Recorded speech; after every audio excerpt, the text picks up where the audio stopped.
Qu'est-ce que la sacralisation? Al-Ihram.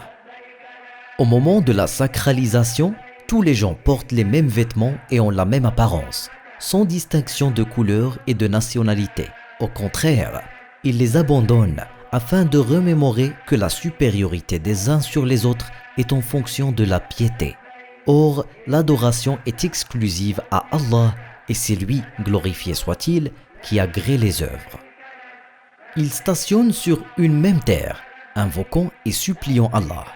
Ils invoquent en toutes les langues du monde et prononçant la talbiya d'une seule voix. Me voilà, ô Allah, me voilà.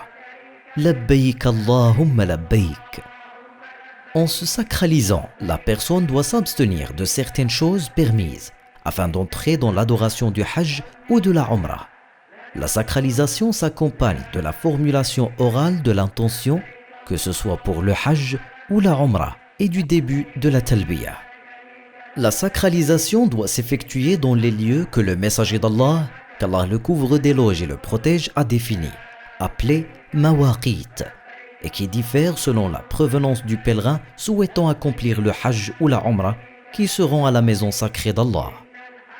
L'homme sacralisé doit revêtir un izar, qu'il enroule autour de lui et avec lequel il couvre le bas de son corps, ainsi qu'un rida avec lequel il couvre le haut de son corps.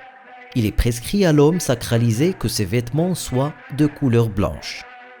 Il est permis au pèlerin sacralisé d'utiliser une sacoche à ceinture pour maintenir son izar ou conserver son argent et ses affaires précieuses. Une fois sacralisé, le pèlerin doit se priver de l'ensemble des interdits de la sacralisation, mahdhurat al-ihram, qui lui étaient permis avant celle-ci, afin de se conformer et se soumettre à l'ordre d'Allah, exalté soit-il, et pour lui obéir. Le pèlerin sacralisé doit également veiller à proclamer son intention lors de la sacralisation en mentionnant le rite qu'il veut accomplir, que ce soit le Hajj ou la Umrah, à savoir qu'il doit dire « Me voilà pour accomplir le Hajj, labbaika hajjan » ou « Me voilà pour accomplir la Umrah, labbaika umratan ». Quant à la femme, il lui est permis de porter les vêtements qu'elle veut, à condition qu'ils soient amples, décents et qu'ils couvrent le corps. Le musulman doit rester sacralisé dans son habit de sacralisation jusqu'à ce qu'il rase ou raccourcisse ses cheveux, dans le cas où il accomplit la Umrah.